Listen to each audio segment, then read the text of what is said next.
Very good evening all. हम लोग class 10th के एनसीईआरटी डिस्कस कर रहे हैं and today we are going to discuss the jati dharma और लैंगिक मसले। ये बहुत इंपॉर्टेंट टॉपिक है जो कि डायरेक्टली कभी भी जो है आप अगर लक्ष्मीकांत जैसी किताबों को देखिएगा तो उनकी आपको लिमिटेशंस पता चलेंगी कि वो कभी भी इस तरह के जो है जटिल मुद्दों पर बात नहीं करते हैं।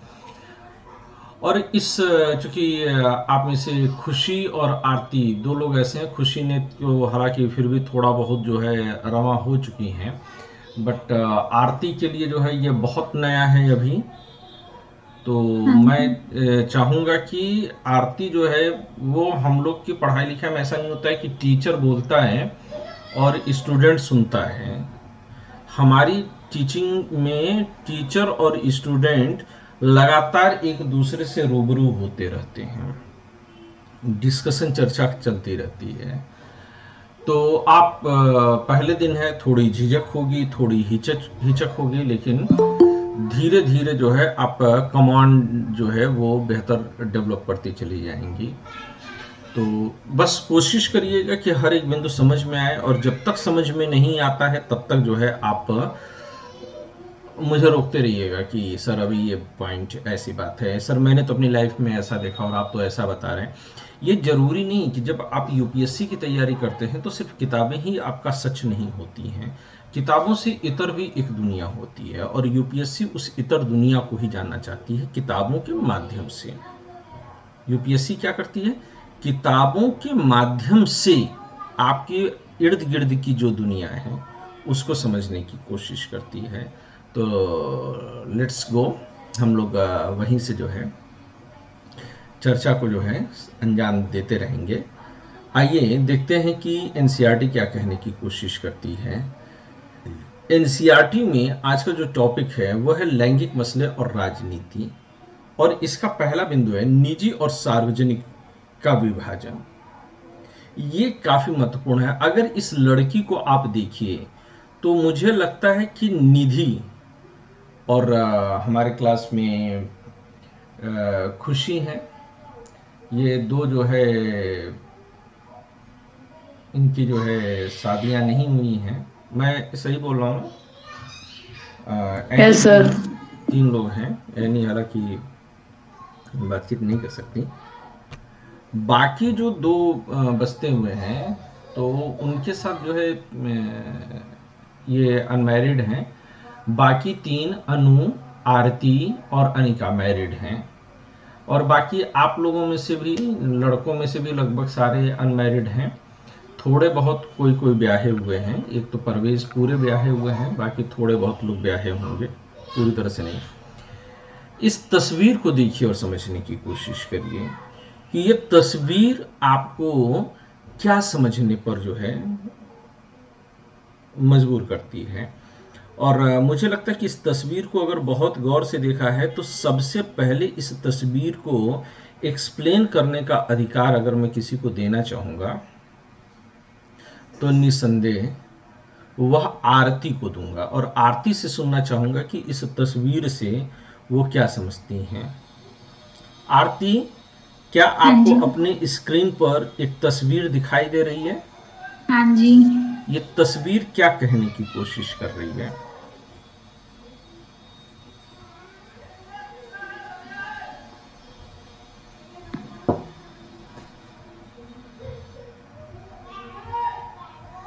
इस तस्वीर से आप क्या समझ रही हैं? तस्वीर क्या कहने की कोशिश कर रही है? ये जरूरी नहीं है कि आप जो बोलेंगे वो गलत ही बोलेंगे, और ये भी जरूरी नहीं कि आप जो बोलेंगे सही बोलेंगी। पर ना बोलना गलत है और बोलना ही सही है।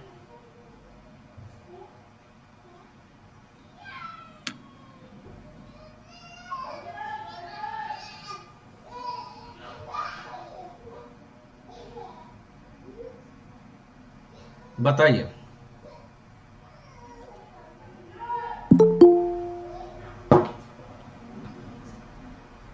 सर इसमें पता नहीं चल पा रहा क्लियर। मैं इस तस्वीर को और बड़ा कर दूं? और बड़ा कर दिया।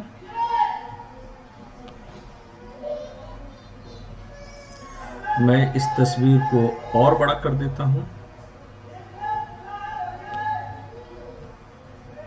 सर ये अब कुछ ज्यादा ही बड़ी हो गई है। डोंट वरी, जितनी भी बड़ी हो गई मैं इसको सेंटर में ला दूंगा।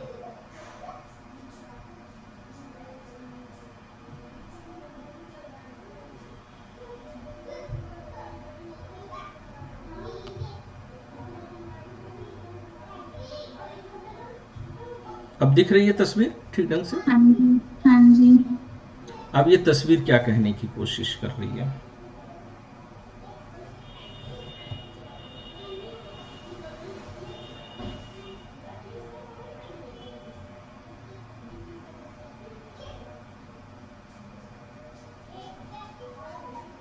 आप बता दीजिए आज।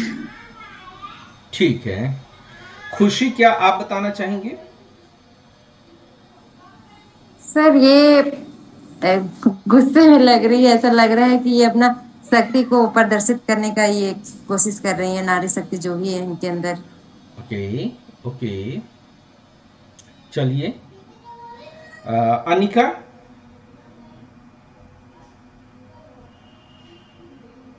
सर ये मुझे ऐसा लग रहा है कि कुछ फेंकने की कोशिश कर रही है, कुछ भारी सामान है उसको उठाकर फेंकने की कोशिश कर रही है, क्योंकि इसके हाथ में भी रस्सियां लिपटी हुई है। हम्म। ये नारी शक्ति का प्रदर्शन कर रही है, आई और थिंक। पैर जरा गौर से देखिए, कहीं इसके पैर उल्टे तो नहीं है? सर, सर पैरों में बेड़िया है, मतलब उसके चुड़ैल तो नहीं पैर है? बंधे हुए हैं।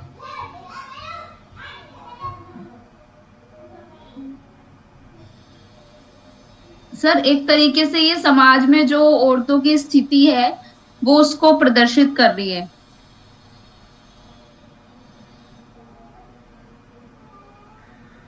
क्या प्रदर्शित कर रही है? समाज में कौन सी वो स्थिति है? सर ये कि औरतों के पैरों में बेड़ियां होती है, मतलब अ, मतलब जो हमारे रिचुअल्स होते हैं परिवार में, जो रीति रिवाज होते हैं, रिश्ते नाते, उनकी बेड़ियां बंधी हुई है और वो अपनी शक्ति का प्रदर्शन कर रही है। मतलब उसके बावजूद भी वो उसको अपनी शक्ति को प्रदर्शित करने की कोशिश कर रही है। हाँ, काफी हद तक जो है आप करीब गई हैं। प्रीति, आप इस तस्वीर के जरिए कुछ समझा सकती हैं? Good evening sir. Very good evening Preeti. Sir इसमें स्त्री का जो चित्र है, इसमें एक हाथ में मतलब रस्सी बांधते हुए दिखाया गया है, जिसमें एक तरीके से श्रमिक के तौर पर इसको दिखाया गया है, और दूसरी तरफ पैरों में बेड़ियां हैं, जिसमें ये दिखाया जा रहा है कि वो घर गृहस्थी से भी बंधी हुई है और घर गृहस्थी के साथ बनते हुए बाहरी कामकाज में भी मतलब अपना योगदान दे रही है। ओके, अनु?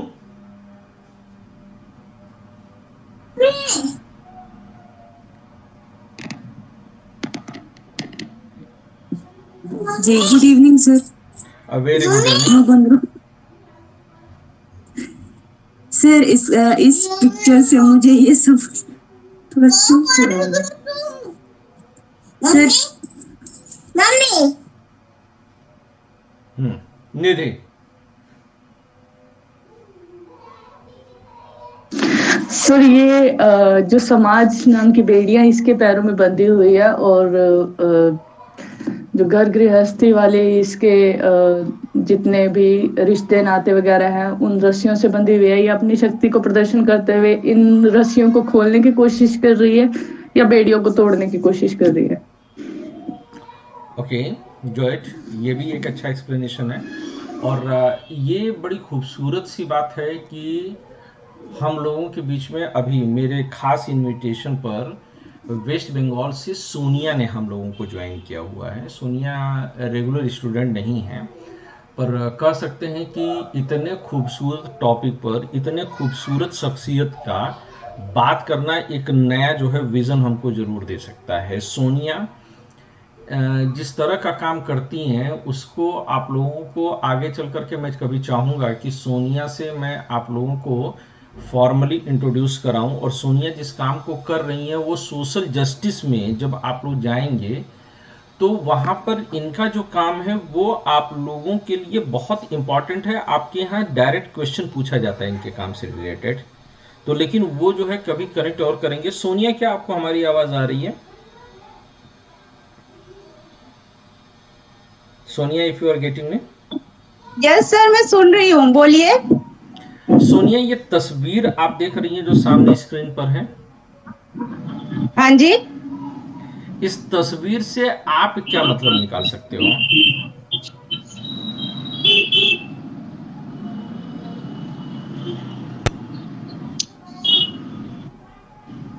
सर मैंने तो जस्ट अभी ज्वाइन किया, मैं थोड़ा देख के बताती हूँ आपको। ओके, डन, मैं मान लूंगा। अच्छा, पुरुष वर्ग में से कोई ऐसा है जो इस मुद्दे पर कुछ कहना चाहता है? सार्थक, वेरी गुड। सर इस तस्वीर में मतलब जो चित्रकार है दिखाना चाहता है कि जो समाज में महिलाओं और पुरुषों में भेद कर महिलाओं के लिए जो नीतियां मतलब बनाती थी, रूल नियम की, महिलाएं ये नहीं कर सकती है, वो नहीं कर सकती है, बाहर नहीं जा सकती है, उसी को तोड़ते हुए इस रस्सी के जरिए दिखाया जा रहा है कि महिलाएं समाज में सब कुछ कर सकती है जो चाहे और आगे बढ़ सकती है। चलिए, मैं एक कविता लेता हूँ। ये कविता जो है डॉक्टर रघुवीर सहाय ने लिखा है। हिंदी के जो है अच्छे वर्तमान के कवियों में से माने जाते हैं। और रघुवीर, बहुत गौर से सुनिएगा इस कविता को। इस कविता में डॉक्टर रघुवीर सहाय लिखते हैं कि पढ़िए गीता, बनिए सीता, फिर हो किसी मूर्ख की परिणीता, फिर इन सब में लगा पलीता। लकड़ी सीली, तबीयत ढीली, घर की सबसे बड़ी पतीली, भरकर भात पसाइए। तो पढ़िए गीता, यानी कि आज के समाज में लड़कियों की स्थिति जितनी विकट है, उतनी विकट शायद ही कभी रही होगी। आज से 25 साल 30 साल पहले लड़कियों को बिल्कुल फ्रीडम नहीं दी जाती थी। तो उनको घर की चौहद्दी में हालांकि कैद कर दिया गया था, लेकिन उनका मेंटल सेटअप भी इस तरह से था कि उनको कैद किया गया है। लेकिन आज की तारीख में उनको बाहर निकलना भी है, अपनी एक आइडेंटिटी बनानी भी है, लेकिन साथ में जो तमाम सामाजिक बंधन हैं, ना तो पैरों की बेड़ियां ये कहती है कि उनको आगे बढ़ने दे रही हैं, ना ही तमाम तरह के वो जिस दिशा में जाना चाहती हैं, वो जो करना चाहती हैं, उस पर भी तमाम जो है रोक उनके ऊपर लगी है कि तुम लड़की हो इसलिए ऐसा नहीं कर सकती हो, तुम लड़की हो इसलिए वो नहीं कर सकती हो। और एक बहुत पहले एक कविता बनी हुई थी, उसमें जो है लिखा गया था कि किसी लड़की की परिस्थिति आज के समाज में क्या है कि जब तुम घर के बाहर जाना चाहोगी, जब तुम घर के बाहर जाना चाहोगी, तमाम बंदिशें तुम पर ला दी जाएंगी, तमाम बातें तुमको सुनाई जाएंगी। जब तुम चौखट को पार करोगी, चरित्र पर भी तुम्हारे तमाम उंगलियां उठा करेंगी। जब तुम अपने चौखट को पार करके गली की तरफ मुड़ जाओगी, तमाम सुहदों की सीटियां और छीटाकशी तुम्हारा पीछा करेंगी, तुम पर वे फप्तियां कसेंगी। लेकिन जब तुम इनसे पार पाओगे, मुझे ये पोएम बिल्कुल एग्जैक्टली याद नहीं, उसका थीम मुझे याद है, लेकिन जब तुम उनको पार करके आगे बढ़ जाओगी, तब यही तुम्हारा नाम गुहराएंगी, तुम्हारा उदाहरण समाज में प्रस्तुत करेंगी। एक लड़की होने के नाते जैसे वो कुछ करने की कोशिश करती है, पहली चीज उसके चरित्र पर उंगली उठाई जाती है। द बेस्ट एग्जाम्पल इज आज की तारीख में सोनिया गांधी। बार डांसर हैं, ये हैं, वो हैं, क्या कुछ उनको नहीं बोला जाता? क्यों? क्योंकि एक औरत है। देश के प्रधानमंत्री रहते हुए नरेंद्र मोदी का उनके ऊपर कमेंट है, संवैधानिक पद पर, सर्वोच्च संवैधानिक पद पर है नरेंद्र मोदी, कि उन्हें कांग्रेस की विधवा कहा है। वह विधवा राजीव गांधी की होंगी कि पूरे कांग्रेस की हैं?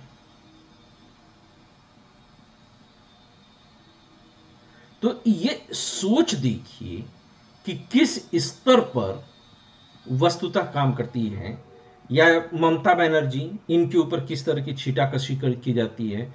अभी जब चुनाव हो रहा था तो नरेंद्र मोदी ने किस लैंग्वेज में उनको बुलाया था, दीदी, ओ दीदी। मतलब कि वो जो गलियों में लड़कियों को छेड़ने के लिए जो आवाज उठाई जाती है, लगभग उसी टोन में वो जो है बुला रहे थे। तो लड़कियों के ऊपर हर समय, अभी किस्सा चलता है कि पहले के जमाने में हम माँ की आंचल में हाथ पोछा करते थे, अब के बच्चे अपना हाथ कहाँ पोछेंगे। तो सवाल ये उठता है कि क्या माँ का आंचल सिर्फ हाथ पोछने के लिए ही था, या माँ सिर्फ हाथ पोछने के लिए आंचल पहन ले। आज माँ आपके हाथ पोछने का भी इंतजाम करती है और खाने के निवाले का भी इंतजाम कर सकती है। लेकिन ये जो आंचल वगैरह की दुहाई दी जाती है, हिजाब की दुहाई दी जाती है, ये सब किस लिए दी जाती है? घूंघट हो या हिजाब हो, ये दोनों ही बेशरम मर्द की आंखें हैं और पर्दा हर बार औरतों के चेहरे पर डाल देते हैं। क्यों? ताकि आधी आबादी जो है वह अपने हक से वंचित हो जाए। अगर ये समाज में, पूरे समाज में 100 रुपया है और हमने माना कि मोटे तौर पर पुरुष और स्त्री हैं, किन्नर का परसेंटेज चूंकि काफी कम है इसलिए मैं उसको काउंट नहीं कर रहा हूं, अगर मैंने ये माना, या 10% अगर किन्नर भी मान ले, तो 90% में पुरुष और स्त्री हैं, तो 45 रुपया स्त्री के हक का होना चाहिए और 45 रुपया पुरुष के हक का होना चाहिए। लेकिन स्त्रियों के चरित्र और तमाम मुद्दों पर उंगली उठा करके उसका वो 45 रुपया भी छीन करके पुरुष अपनी जेब में रख लेता है। यानी कि पुरुष 90 का मालिक बन जाना चाहता है और किन्नरों को भी वह बिल्कुल एवॉइड करने की बात करता है ताकि उसका भी 10 रुपये छीन ले। और अभी भी जो लैंगिक समानता का प्रश्न उठता है वो बड़ा अधूरा है। लैंगिक समानता का प्रश्न क्यों उठता है? क्योंकि मैं अभी, जब मेरी बेटी का जन्म होना था, वो पेट में थी, हमें नहीं पता था कि बेटी है कि बेटा है, तो मैं अक्सर कहा करता था कि मेरे राम आने वाले हैं। मैं वस्तुतः राम के साथ कनेक्ट करता हूं। तो मेरी वाइफ की सहेलियां थी, उन्होंने कहा था कि राम ही क्यों आवे, वो सीता भी तो हो सकती है, आप हमेशा लड़का ही क्यों चाहते हैं, लड़की। तो मैंने समझाने की कोशिश किया कि राम लड़का या लड़की नहीं है मेरे लिए, वह मेरे अस्तित्व का संपूर्णता है, या आप कहिए तो मेरा अंश है जिसको पाके ही मैं पूर्ण हो पाऊंगा। तो मेरे लिए लड़का लड़की नहीं है। तो वो नहीं माने, तो मैं कहा कि नहीं जीजा जी, आपको तो लड़की ही होना चाहिए। तो मैंने कहा कि लड़की ही क्यों हो, किन्नर क्यों ना हो। मैंने कहा कि मुझे फर्क नहीं पड़ता है कि वह लड़का है कि वह लड़की है, वह किन्नर भी हो सकता है। तो जब मैंने जैसे बोला कि किन्नर हो तो सबने मुंह दबा लिया। अरे जीजा जी आप क्या बोल रहे हैं, राम राम राम, ऐसा न करें, ऐसा कुछ हो। मैंने कहा कि क्यों नहीं, जेंडर पर जब आप बात करते हैं तो लड़का लड़की और किन्नर तीनों एक समान होने चाहिए, और कोई भी हो क्या फर्क पड़ता है। तो उनको दिक्कत बनी रही, क्यों? क्योंकि उनके लिए इक्वालिटी का मतलब, जेंडर का मतलब अभी भी सिर्फ पुरुष और स्त्री की इक्वालिटी है। यही दिक्कत कुछ साल पहले तक, कुछ दशक पहले तक समाज के हर वर्ग में था कि वह लड़का चाहता था, लड़की से वह उतना ही बचना चाहता था जितना कि आज के मॉडर्न जमाने की क्रांतिकारी महिलाएं किन्नर बच्चे के जन्म से डरती हैं। तो इस तरह से अगर कहा जाए तो कई बार लोग कहते हैं कि हमारे देश में श्रम विभाजन ऐसा कि पुरुष बाहर जाकर के कमाएगा और स्त्री घर के अंदर काम करेगी, यही नियम है। पर सवाल उठता है कि यह नियम बनाया किसने? आप स्त्री से पूछ लीजिए, आप कुछ पुरुषों से पूछ लीजिए कि क्या वस्तुतः हर पुरुष घर के बाहर ही जाना चाहता है? हो सकता है कि कोई पुरुष घर के अंदर भी रहना चाहता हो। अगर आप मेरा सच मानिएगा तो हर पुरुष के अंदर एक स्त्री और हर स्त्री के अंदर एक पुरुष अवश्य विद्यमान होता है। आवश्यकता है तो हमारे अंदर जो स्त्री है उसे बाहर भी सम्मान देने की। मर्द को दर्द नहीं होता, काहे नहीं दर्द होता है? नाक के बाल खींच के तोड़ दो, देखो अभी कितना दर्द होगा।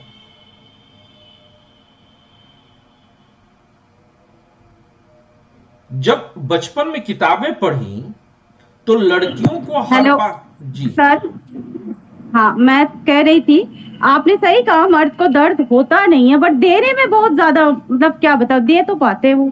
क्योंकि हम अपने जो जहाँ पे मैं काम करती हूँ, मैंने सारा आपको बताया है, मैं जितने लोगों से मिली हूँ आधातर ही ऐसे लेडीज है जो दर्द से, उनके दर्द से पीड़ित है।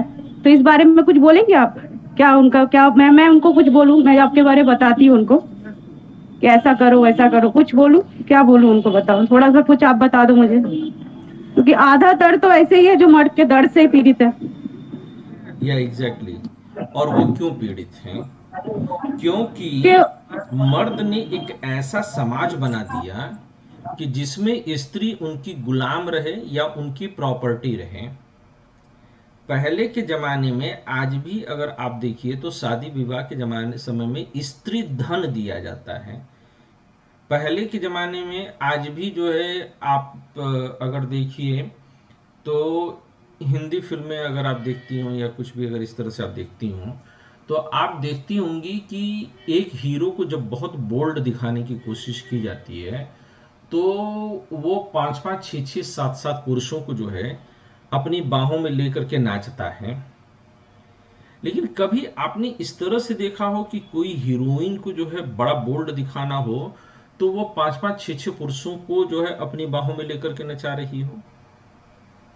ऐसा हमारी सोसाइटी नहीं करती है।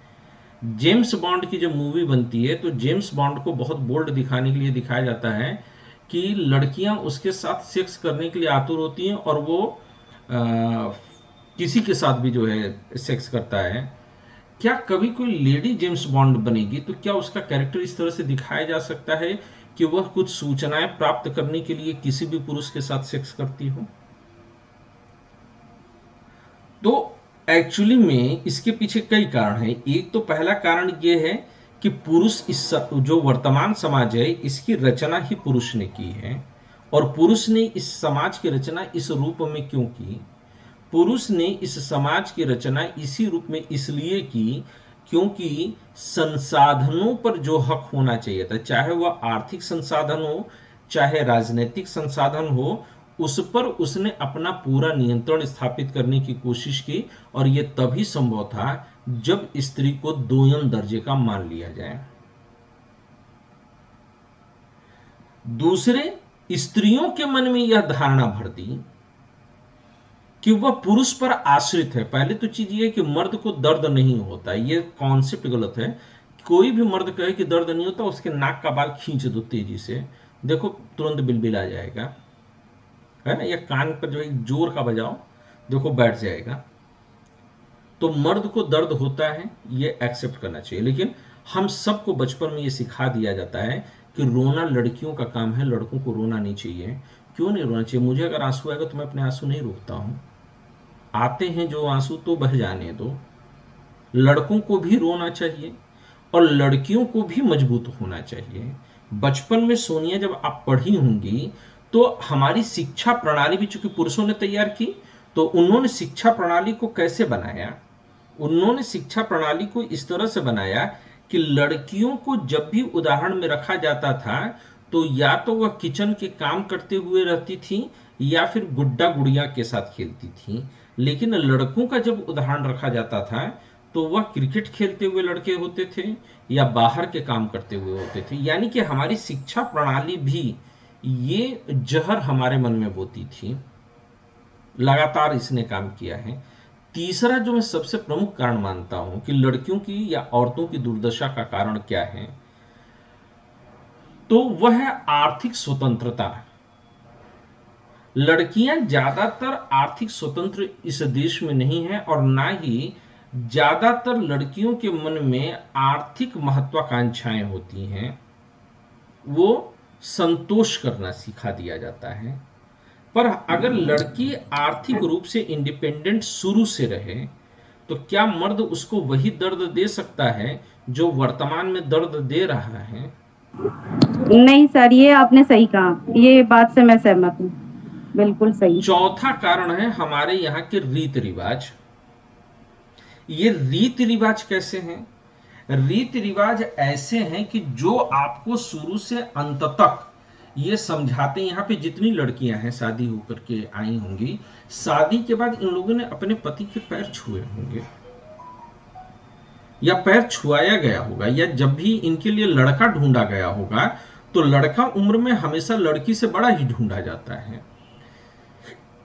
ऐसा क्यों ढूंढा गया है? ताकि वह एक मनोविज्ञान बना रहे कि तुम्हें इसके ऊपर निर्भर रहना है। चाहे हिंदू हो चाहे मुसलमान हो, दो कम्युनिटी के लोग हमारे साथ हैं। दोनों कम्युनिटी में लड़की की उम्र हमेशा लड़के से कम खोजी जाती है। ये पूरी एक साजिश, एक गहरी साजिश के तहत ये पूरा सिस्टम चल रहा है और हम उसकी यूज टू हो चुके हैं। क्यों लड़की को लड़के से हमेशा शादी के लिए कम उम्र होना चाहिए? फिर क्यों लड़की को, अब जैसे इस्लाम में के साथ मैं शुरू करूं, क्योंकि आप लोग को इस्लाम की जानकारी कम होती है और चूंकि हमारे यहाँ का बड़ा सेक्शन है इसलिए मैं इसके बारे में जानकारी देना चाहता हूं। इस्लाम में क्यों हमेशा लड़कियों को जो है लड़कों के ऊपर निर्भर बनाया जाता है?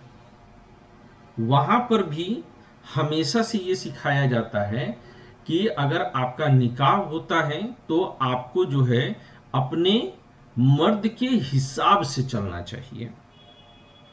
मेहर जैसी व्यवस्था की जाती है कि ताकि अगर तुमको पुरुष ने छोड़ा तो तुम्हें एक निश्चित अमाउंट जरूर मिल जाए। ये कॉन्सेप्ट क्यों नहीं दिया गया कि अगर पुरुष छोड़े तो इतना अमाउंट ये भी दें, और इसके लिए लड़कियों को इतना सक्षम क्यों नहीं बनाया गया? जबकि अगर इस्लाम की शुरुआत मोहम्मद साहब से मानी जाए तो जो उनकी पहली बेगम थी उन्होंने मोहम्मद साहब को सपोर्ट किया है। मोहम्मद साहब ने अपनी पहली वाइफ को इकोनॉमिकली सपोर्ट नहीं किया है। अगर इस्लाम आज फैला हुआ है तो इसकी फिलॉसफी अगर मोहम्मद साहब ने दी तो मोहम्मद साहब की फिलॉसफी को आगे बढ़ाने का जो संसाधन और रिसोर्सेज था वो उनकी पहली वाइफ ने दिया है। लेकिन किसी भी मुसलमान के घर में क्या आज ये कभी भी होगा कि अगर प्रॉपर्टी डिवीजन हो तो बेटी के साथ साथ बेटी को बराबर का हक दे दिया जाए? नहीं देते हैं लोग। प्रॉपर्टी जब ट्रांसफर होगी तो केवल बेटों के नाम से होती है। हाँ महेश, कुछ कहना चाह रहे हैं? सर मैं ये कह रहा था जैसे कि हमारे समाज में अभी तो है कि कन्यादान, यानी कि लड़की को दान की वस्तु समझ। जी जी, एक एक करके मैं फर्स्ट सेक्शन पर मैं बात कर रहा हूं। तो इस तरह का जो है सिस्टम बना दिया गया है, उसे हिजाब में रहना चाहिए। क्यों आपने जो, अच्छा एक बार बहस भी हुई तो एक ने कहा मुझसे, और मैंने खुद भी इस चीज को सपोर्ट किया चूंकि अलग अलग प्लेटफॉर्म पर अलग तरीके से, क्या हिजाब का विरोध जायज है? तो कहना पड़ा कि अगर हिजाब थोपोगे तो भी विरोध करूंगा, हिजाब नोचोगे तो भी विरोध करूंगा। तो क्या अगर कोई मुस्लिम लड़की अपनी मर्जी से हिजाब पहनती है तो हमें पहनने देना चाहिए? सवाल ये है कि अपने आप को इस तरह से लबादे में कोई क्यों ओढ़ना चाहेगा? क्योंकि बचपन से उसके अंदर ये सेंस भरा गया है। परवेज रुक जाना, भी बचपन से उसके अंदर ये सेंस भर दिया गया है। कोई औरत घूंघट में क्यों, आप कभी बाहर निकलते हो तो आप दुपट्टा क्यों लेना चाहते हो? ये हिंदू गर्ल्स के ऊपर भी आप लेकर के आइए, क्या आप दुपट्टा आपको क्यों चाहिए? आपको दुपट्टा सिर्फ इसीलिए चाहिए ना क्योंकि आप अपनी बॉडी का एक पार्ट ढकना चाहते हो, आप अपने स्तन को छिपाना चाहते हो। क्यों? शरीर में हाड़ मांस का एक लोथड़ा वो भी तो है, लेकिन ये आपके दिमाग में ठूस दिया गया है। आपका अंग प्रदर्शन नहीं होना चाहिए। और तमाम गांव वगैरह में चले जाइए तो सड़कों के किनारे अगर आप देखेंगे तो पुरुष जो है केवल जो है अंडरवियर पहन करके नहाता हुआ आपको मिल जाएगा। अब कोई लड़की ये तो नहीं कह सकती है ना कि ये पुरुष जो है अंग प्रदर्शन कर रहा है तो इसलिए मैं इसका बलात्कार कर दूंगी, क्योंकि बचपन से आपको एक ट्रेंड में सेट कर दिया जाता है कि अंग प्रदर्शन लड़कियों का ही होगा और पुरुष उससे इतना उत्तेजित हो जाएगा कि उसे लाइसेंस दे दिया जाता है कि वह लड़कियों का बलात्कार कर दे। इसी तरह से घूंघट और हिजाब भी जो है यह एक साजिश का हिस्सा है, क्योंकि प्रकृति ने ना तो घूंघट दिया है, प्रकृति ने ना तो हिजाब दिया है, यहां तक कि प्रकृति ने तो कपड़े ही नहीं दिए थे, ये तो आपने अपने ऊपर लादा है ना। तो these things are not natural. और अगला दिक्कत कहां पैदा की? अगला दिक्कत उन्होंने जो है सेक्स को इज्जत से जोड़ करके दे दिया। इतनी बड़ी शरीर में इज्जत कहीं और नहीं रहती है, वो सिर्फ एक छोटे से अंग में जाकर के समाई हुई सारी इज्जत, जिसके कि लुट जाने का खतरा हर घड़ी बना रहता है। सेक्सुअलिटी और इज्जत को हर वक्त कनेक्ट कर दिया गया है। तो इस तरह से अगर देखा जाए तो जो महिलाओं को दर्द की समस्या है वह एक महिला को एक पुरुष का दिया हुआ दर्द नहीं है, बल्कि कई 100 साल से पुरुषवादी सोच ने, चाहे वो हिंदू हो, चाहे मुसलमान हो, चाहे सिख हो, चाहे ईसाई हो, हिंदू में भी देखिए कन्या दान करना है, कभी लड़का दान क्यों नहीं हो जाता है? क्यों यही होना चाहिए? लड़कियों के जब मासिक धर्म आते हैं तो उनको पूजा पाठ से उनको वंचित कर दिया जाता है। क्यों कर दो भाई? जिस ईश्वर ने बनाया उसी ने ये बनाया है, व्हाई शुड आई अवॉइड? तो और मैं ये जो बोल रहा हूं ये आप इस चीज को समझिए कि ये सब एक, मेरा कहने का मतलब क्या है कि एक साइकिल का हिस्सा है और वहीं से सब कुछ जोड़ा गया है। जब तक हम अपने आप को कुरीतियों के खिलाफ नहीं लड़ाएंगे। करवा चौथ का व्रत रखना है, क्यों रखना है भाई? करवा चौथ का व्रत, तीज का व्रत रखना है, क्यों यह व्रत रखना है? क्या ये कोई सेंस बनता है इनका? नहीं बनता है, लेकिन ये थोपे गए हैं धीरे धीरे आपके ऊपर। क्या ईसाइयों में, स्वीडन में, जापान में वहां की औरतें करवा चौथ नहीं रखती तो वहां के पुरुषों की उम्र लंबी नहीं है? There is no sense at all, कोई सेंस नहीं है। और अगर आप धर्मशास्त्रों को ही देखिए तो ये बहुत बाद में आकर के जो है इन चीजों को जोड़ा गया। शुरुआत में अगर आप वेद वगैरह देखिए तो इस तरह के जो है प्रोपोगेंडा जो है धर्म में कभी होते ही नहीं थे। तो मुझे यह लगता है कि ये जो दर्द दिया गया है सोनिया, वह एक पुरुष द्वारा एक स्त्री को नहीं दिया गया है, बल्कि सभी पुरुषों के द्वारा एक सुनियोजित साजिश के जरिए ये सभी औरतों को दिया गया है। और ये एक मानसिक गुलामी पीढ़ी दर पीढ़ी औरतों के मन में भरी गई है, जिससे कि औरतों को ही लड़ करके बाहर निकलना होगा। और हम पुरुषों की जिम्मेदारी ये बनती है कि उन महिलाओं के हम पीछे खड़े हों, जो हमारी बहन है, जो हमारी बेटी है, जो हमारी माँ है, जो हमारी पत्नी है, और उनसे कहें कि तुम इससे मुक्ति पाओ, आजादी पाओ। हम सहयोग करते हैं। अगर तुम्हारे ऊपर उंगलियां उठती हैं तो हम सामना करने के लिए तैयार हैं, पर तुम आगे बढ़ो। जब कोई नरेंद्र मोदी जैसे सोनिया गांधी को कहता है कि वो कांग्रेस की विधवा है, तो पूरे देश को और खासतौर से हिंदू धर्म को, जो कि ये कहता है कि यत्र तत्र नार्यस्तु पूज्यन्ते रमन्ते तत्र देवता, यत्र तत्र नार्यस्तु न पूज्यन्ते रमन्ते न तत्र देवता, दीदी ओ दीदी जैसा कमेंट मारे, तो पूरे हिंदू धर्म, पूरे हिंदू समाज को खड़ा हो जाना चाहिए कि तुमने हिंदू धर्म का विरोध किया है, तुमने हिंदू धर्म से द्रोह किया है। क्योंकि हमारे यहाँ तो नारी का सम्मान ही, लेकिन ये सिर्फ किताब में रह गया है। और बचा क्या? कांग्रेस की विधवा, दीदी ओ दीदी बच गया है। धर्म के नाम पर यही ठेकेदारी चलती है। तो ये एक सुनियोजित साजिश का हिस्सा है। हाँ, पहले सोनिया, फिर उसके बाद महेश अपनी बात कहें। सर, हम ये कह रहे हैं कि आपसे सहमत है, मगर आप तो ये जानते हैं कुछ लोग करते हैं उससे सबके ऊपर एक जैसा ही सोच आ जाता है कि सभी ऐसे होंगे, सब नहीं होते हैं, बट कुछ के वजह से कुछ ऐसे है हमारे वहाँ महिलाएं जिनके दिमाग में ये बैठ चुके हैं कि सभी ऐसा होता है। आप समझ रहे हो ना मैं क्या कहना चाह रही हूँ? पहली चीज तो ये है कि हमें व्यक्तिगत आज सोच का सम्मान करना चाहिए। कोई और क्या सोच रहा है हमारे लिए वो मैटर ही नहीं करना चाहिए। मुझे ये देखना चाहिए कि मेरा अपना कैपेसिटी क्या है, मेरी अपना इंटरेस्ट क्या है, और मुझे उसके हिसाब से चलना चाहिए। यही गीता में भगवान श्री कृष्ण ने सिखाया है। और कुछ महिलाएं के हिसाब से अगर सभी की महिलाओं को सोचा जा रहा है तो बहुत सारे पुरुषों के हिसाब से हर पुरुष को गलत समझना चाहिए कि हर पुरुष गलत है फिर। लेकिन गलत या सही का ठेका ज्यादातर महिलाओं के ऊपर ही रखा गया है, पुरुषों के ऊपर नहीं रखा गया है। तो ये उस सदियों की साजिश का हिस्सा है। Okay okay sir. हाँ महेश कुछ कहना चाह रहे हैं आप?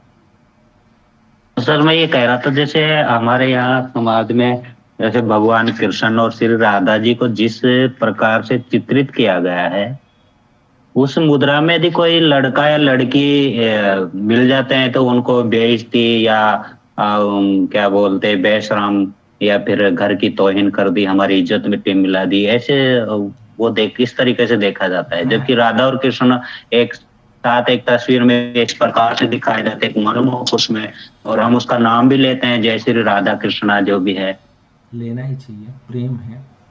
और मैं तो ना वो तो ठीक है, लेकिन वो भी हो उसकी इज्जत की जानी चाहिए। अगर एक लड़का लड़की लेकिन आपस में प्रेम के वशीभूत होकर के सेक्स भी करें, मैं तो सीधा बोल रहा हूं, तो भी वो सम्मान के पात्र हैं। गाली का पात्र कौन है? जो नफरत की भाषा बोल रहा है। प्रेम कैसे जो है नफरत की। लेकिन है क्या ना कि हमारे देश में प्रेम एक ऐसा विषय है जो कक्षा 6 से ही थ्योरी के तौर पर तो पढ़ाया जाता है, लेकिन मना किया जाता है कि इसका प्रैक्टिकल मत करना। आप करें तो रास लीला, हम करें तो कैरेक्टर ढीला वाली कहानी तैयार हो जाती है। ये दोहरापन समाज में है, ये सभी समाजों में है। हाँ सोनिया, ये आखिरी स्टेटमेंट होगा, इसके बाद मैं क्लास को और आगे मूव करूंगा। सोनिया कुछ कहना चाह रही है? नहीं सर, अब मैं कह रही हूँ कि थैंक यू सर, मैं थोड़ा काम पे बिजी हूँ। Thank you so much sir, फिर मिलते हैं आपसे बाद में। Thank you. श्योर बेटा, ठीक। और मैं कभी ये एग्जैक्टली मैं चाहूंगा कि सोनिया के काम को आप लोग समझिएगा। ये आप लोग की तैयारी में बड़ा मदद करेगा, इनका काम करने का जो तरीका है। बहुत कुछ परसेप्शन जो है आप लोग का इनका काम करने का तरीका बदल देगा। तो अगर आज की एनसीईआरटी देखें तो इस एनसीईआरटी को देखिए, तो इसमें इस एनसीईआरटी में स्पष्ट रूप से ये कहते हैं कि लड़के और लड़कियों के पालन पोषण के क्रम में यह मान्यता उनके मन में बैठा दी गई है कि औरतों की मुख्य जिम्मेवारी गृहस्थी चलाने और बच्चों का पालन पोषण करने की है। और यह चीज अधिकतर परिवारों के श्रम के लैंगिक विभाजन से झलकती भी है। औरतें क्या करती हैं, यहां तक कि औरतों को इतना समझा दिया गया है कि ठीक ठाक आईएएस की तैयारी करने वाली लड़की को भी अगर अपने मायके जाना हो तो उसके लिए पुरुष का साथ जरूरी है, उसके बगैर वहां नहीं जाएगी। अभी बैंक का काम करना हो या कोई डिसीजन लेना हो फाइनेंशियली, तो बिना पुरुष के पूछे वो नहीं करेगी, जबकि वो तैयारी आईएएस की कर रही है। उसके तो बराबर उसका पति पढ़ा ही लिखा नहीं है, क्योंकि उसके पति ने अगर कोई एकाध विषय की डिग्री भी ली है तो उसका क्या मतलब है। वह जिंदगी को उतने डायमेंशन से कभी भी नहीं देखेगा जितना कि वह लड़की देख रही है, लेकिन उसको समझा दिया जाता है। और ये चीज आप लोग देखिएगा कि आप लोग भी अपनी माँ, बहन, बुआ या बीवी से यही अपेक्षा करते हैं कि वह कोई भी महत्वपूर्ण काम करने से पहले आपकी इजाजत या आपकी मंजूरी जरूर ले लें। ये कहीं ना कहीं अंदर खाने में आप लोगों के भी बड़े गहरे तक बैठी हुई अवधारणा है ना।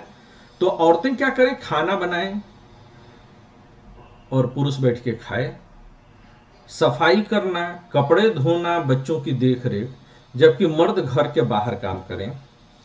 और जबकि अगर आप देखेंगे तो बड़े पैमाने पर जब कहीं खाना बनाने के लिए हलवाई की जरूरत पड़ती है तो ज्यादातर जो है पुरुष ही आते हैं। सिलाई कढ़ाई औरतों को सिखाई जाती है, लेकिन बड़े पैमाने पर जब टेलरिंग का काम होता है तो पुरुष करते हैं। घर में कपड़ा धोने की जिम्मेदारी महिला की है, लेकिन बड़े पैमाने पर जब प्रोफेशनली करना है तो धोबी वो भी पुरुष है। यानी कि जिन चीजों को आप मानते हैं कि औरतों को करना चाहिए, उसी के जरिए जब पैसा मिलने की बात आवे तो फिर पुरुष वहां पर जाकर के अपनी टांग अड़ा देता है, वहां पर वो आपसे काम छीन लेगा। और इस तरह से लगातार जो है अगर आप देखेंगे तो समाज में जो है यह विभाजन बना रहता है कि पुरुष और स्त्रियां जो है अलग अलग काम करती हैं। और सच्चाई है कि पुरुष और महिलाओं में अधिकतर महिलाएं अपने घरेलू काम के अतिरिक्त अपनी आमदनी के लिए कुछ न कुछ काम करती है, अगर वो शहरी मध्यम वर्ग में है। लेकिन उनके काम को ज्यादा मूल्यवान नहीं माना जाता और उन्हें दिन रात काम करके भी उसका श्रेय नहीं मिलता है। और इसका नतीजा ये होता चला जाता है कि औरत घर के अंदर सिमटती चली जाती है और बाहर का सार्वजनिक जीवन, जहां से कि आर्थिक और सामाजिक संसाधनों पर नियंत्रण होता है, वो पुरुष के हाथ में चला जाता है। ये कहती हैं कि एक जो है इस कार्टून के जरिए कि राजनीति विज्ञान की इस किताब में हम घरेलू कामकाज की चर्चा क्यों कर रहे हैं? क्या यह राजनीति है? लक्ष्मीकांत तो नहीं मानेंगे कि यह राजनीति है, पॉलिटी है। लेकिन इसका जवाब है कि क्यों नहीं? अगर राजनीति सत्ता के लिए है तो परिवार में पुरुष की प्रधानता यानी कि पुरुष की सत्ता को भी राजनीति मानना चाहिए। यानी कि एक छोटी मोटी राजनीति घर में भी चलती रहती है। एग्री करते हैं आप लोग? परवेज, आप कुछ कहना चाह रहे थे ना हमसे? हाँ सर, वो कहना चाह रहा था पर अभी उसके बाद ही कहूंगा वो, आई थिंक क्लास खत्म करने के बाद। ठीक है, अगर क्लास से रिलेटेड है तो क्लास में कर देना, अलग से कहने की जरूरत नहीं है। अगर किसी पॉइंट से डिसएग्री सर मेरा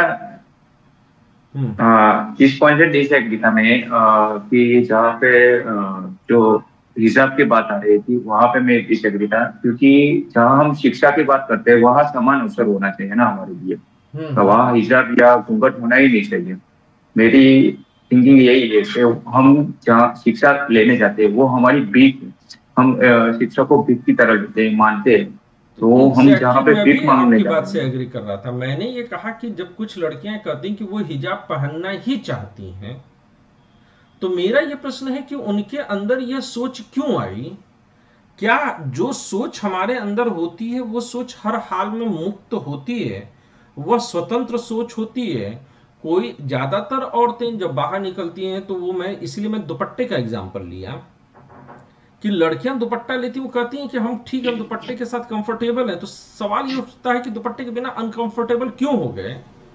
क्योंकि किसी ने तुमको ये बता दिया कि तुम्हारे स्तन जो है तुम्हारी सेक्सुअलिटी का हिस्सा है, उसके शरीर का नहीं, उसके सेक्सुअलिटी का हिस्सा है, और उसको अगर दिखा दिए तो तुम्हारा चरित्र खराब है। That's all. यही चीज कि यानी उनकी सोच पीढ़ी दर पीढ़ी तैयार की गई है इस तरह से। यही चीज है कि हिजाब या घूंघट या कोई अन्य प्रतीक अपनाना ही क्यों? पढ़ने जा रहे तो सिर्फ पढ़ने जाओ, आइडेंटिटी को लेकर के मत जाओ। एक अच्छा स्टूडेंट वही है जो अपनी आइडेंटिटी भुला करके सिर्फ और सिर्फ स्टूडेंट बने।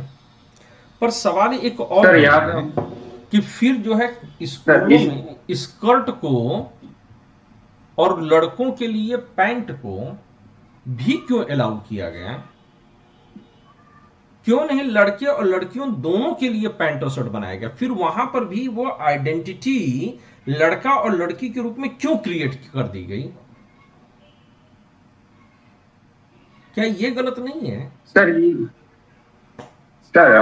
तो इस हद तक तो हम मान सकते हैं ना कि हमारे जो धर्मशास्त्र है उसने ही उस चीज को मान्यता दी गई, उसके थ्रू ही यहाँ पे ये अवधारणा बन रही है। कोई इस पर भी परवेश मैंने कहा पीढ़ी कि दर पीढ़ी धर्मशास्त्र जो हैं वो इस पुरुषवादी, जितने धर्मशास्त्र हैं उसके रचनाकार कौन हैं? पुरुष ही हैं। हाँ सर, या लगभग सारे के हैं, 90% के। कुछ दो चार स्त्रियों ने भी जरूर कहीं कहीं कुछ हस्तक्षेप किया है, और जिन स्त्रियों ने किया वो भी उस पुरुषवादी समाज में ही रही हैं। तो इस वजह से जो धर्मशास्त्र गढ़ करके आए हैं वो कहीं न कहीं उस पुरुषवादी सत्ता का समर्थन ही करते हैं, क्योंकि उन्हें संसाधनों पर कुछ लोगों का नियंत्रण चाहिए और उनके जरिए वो सत्ता जो है अपने पास खींचना चाहते हैं। आरती, तुम्हारी समझ में कोई बात आ रही है? जी। ठीक है। अब ये तस्वीर देखिए आप लोग कि एक आदर्श स्त्री कैसी होनी चाहिए। तो कहते हैं कि अलग अलग लोगों ने आदर्श स्त्री का पैमाना अलग अलग खींचा। टीवी सीरियल के निर्माताओं के लिए आदर्श स्त्री क्या है कि सास बहू एक साथ बैठ के सीरियल देखें, वह आदर्श परिवार है। आप देखती हैं आरती सास बहू का सीरियल? आरती,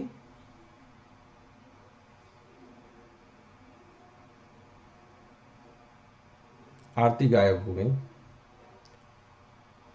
फैशन उद्योग के लिए क्या है? फैशन उद्योग के लिए आदर्श स्त्री वो होती है जो कम से कम कपड़े पहने। अब तो जो है उटपटांग कपड़े पहने, पहले कम कपड़े पहनना था, अब उटपटांग कपड़े पहनना है। एक तो मैंने फैशन शो में देखा कि एक लड़की को लोगों ने पुआल, जो नहीं होता है गेहूं कटने के बाद खेतों में, उसी को चारों तरफ से लपेट दिया और वो फैशन शो में टहल रही थी। तो वो भी साहब एक जो है जिंदगी है। इसी तरह से घरेलू महिला के लिए समाज क्या मानता है कि आदर्श स्त्री वही है जो घर के सारे काम संभाल ले। तो इस तरह सर से कहीं ना कहीं अपनी दुर्दशा के लिए महिलाएं खुद भी जिम्मेदार है। कई फैक्टर्स में हम लोग ये देख सकते। ये बिल्कुल गलत है। जो महिलाओं को सर ये जो आप मान भी रही हैं, उनकी सोच गढ़ी गई है पीढ़ी दर पीढ़ी वैसी। जैसे सर ये जो आप कपड़े पहनने को लेकर बोले हैं, हाँ। मैंने खुद ये नोटिस किया है सर। वो जो उन्हें पहनाया जाता है वो पहन लेती हैं, फिर नेशनल टीवी पे आके अपने आप को वैसा शो करती हैं। वो खुद ही दिखाती हैं कि मैं उपभोग की वस्तु हूँ, आप मुझे इस तरह से देख सकते हैं। तो ऐसा वो क्यों नहीं सोचती कि इस तरह के कपड़ों का ऑफर, कैसे वो ये दिखा दी कि वो उपभोग की वस्तु है?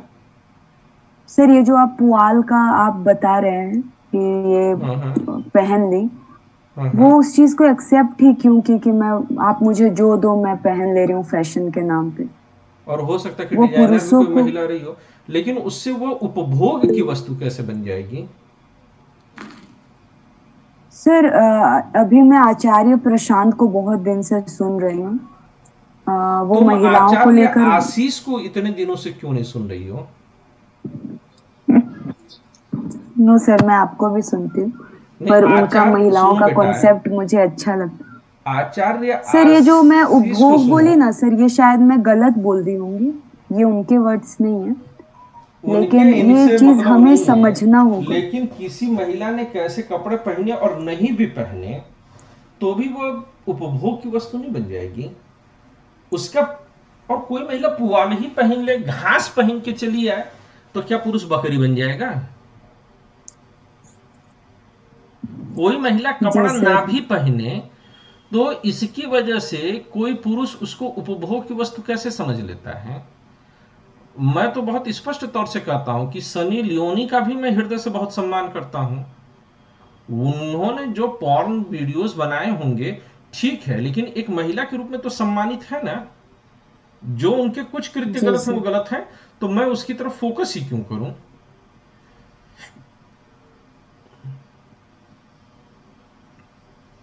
मेरे लिए तो महिला मात्र होना सम्मान का पात्र होना चाहिए। वैश्या हो चाहे देवी हो, वो महिला है, इसलिए मेरे लिए पूजनीय है।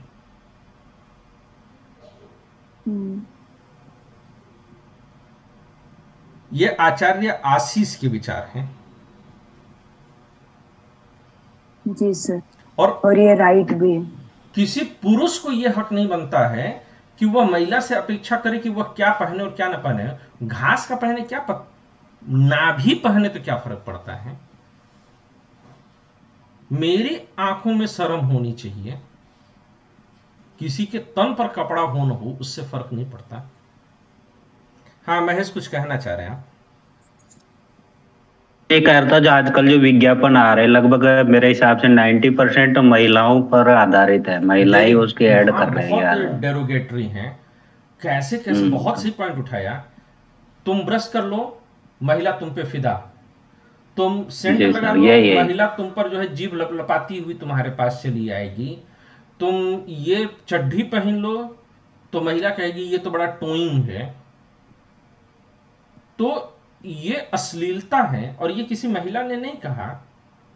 मुझे ये लगता है कि सेक्सुअलिटी को आइडेंटिटी के साथ जोड़ना ही समाज में गलत है, और ये गलत है। तो ये बात आप सही बोल रहे हैं। तो इस हिसाब से अगर गलत है भी, और किसी महिला ने अगर कह दिया कि नहीं तुम्हें दुपट्टा पहनना चाहिए, तो महिला उसके लिए जिम्मेदार नहीं है। महिला ने कह दिया कि नहीं बेटा ही चाहिए, तो महिला जिम्मेदार नहीं है। हम ये सोचते हैं कि महिला ही महिला का जो है विरोध कर रही है। महिला विरोध नहीं कर रही है, बल्कि पीढ़ी दर पीढ़ी उस महिला का जो ब्रेन वॉश किया गया है वो उसके लिए जिम्मेदार है। हम इसे एक या दो महिलाओं के, हम एक या दो पुरुष का अर्थ लेकर के देखेंगे तो हमें कमियां नजर आएंगी। लेकिन अगर हम इसे सभी महिला सभी पुरुष व्यापक तौर पर देखेंगे तो ये हमें एक बड़ी साजिश के रूप में नजर आएगी।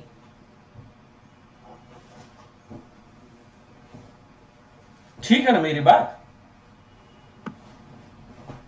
आरती सोच रही होगी कि कौन से बाबा यूपीएससी में सब पूछा जाता है क्या, ये सब पढ़ाई होती है कि क्या?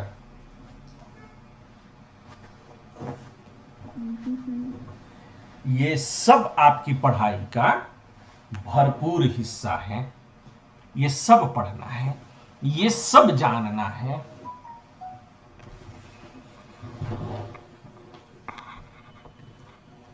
आइए और आगे बढ़ें। तो इस तरह से आदर्श स्त्री भी क्या होगी, यह अलग अलग सोसाइटी पर डिपेंड करती है। यानी कि अच्छा, स्त्री स्त्री है, वह अलग अलग वर्ग के लिए वह क्यों अलग अलग रूप धारण करे? क्या एक ऐसे समाज की कल्पना नहीं कर सकते हम जहां पर स्त्री स्त्री के लिए वह अपनी व्यक्तिगत सोच के लिए आदर्श स्थापित कर सके?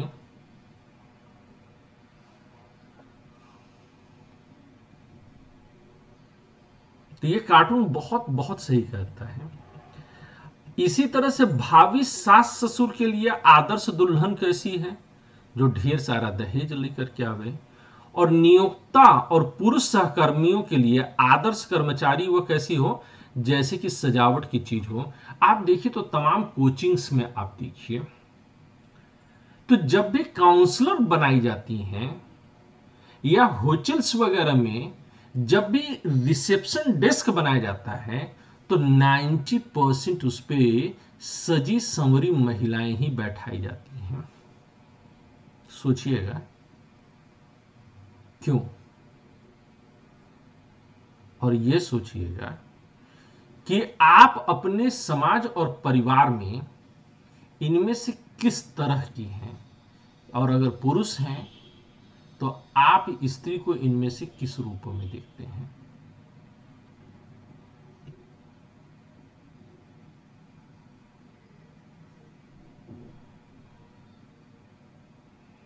और बदलते समाज में महिलाओं ने परिवर्तन की मांग को बहुत जोर शोर से भी उठाया। धीरे धीरे अब महिलाएं बदलाव चाहती हैं और इस बदलाव के जरिए वे रोजगार, शिक्षा के अवसर की भी डिमांड करती हैं, और इसके लिए जब वह बदलाव के लिए आंदोलन करती हैं तो वह नारीवादी आंदोलन के रूप में जानी जाती हैं। और यही जब पुरुष और स्त्रियों को अलग, यहां पर किन्नर को नहीं लिया गया, यहां पर समाज को मुख्य तौर पर पुरुष और स्त्री के रूप में ही बांटा गया है, तो हर बार यह अपेक्षा की जाती है कि पुरुष और स्त्री का यह विभाजन इसी रूप में काम करे।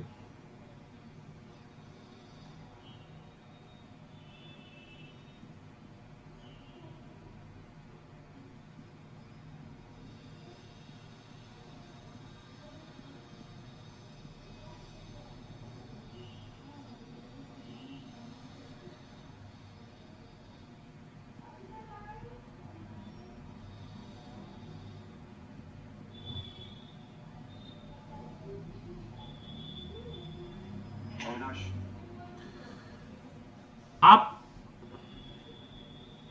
इस मुद्दे को यूं भी समझने की कोशिश करिए कि लैंगिक विभाजन की राजनीति वह औरतों को समाज में जो उनका उचित स्थान है उसके लिए लड़ाई करती और कराती हुई दिखाई देती हैं।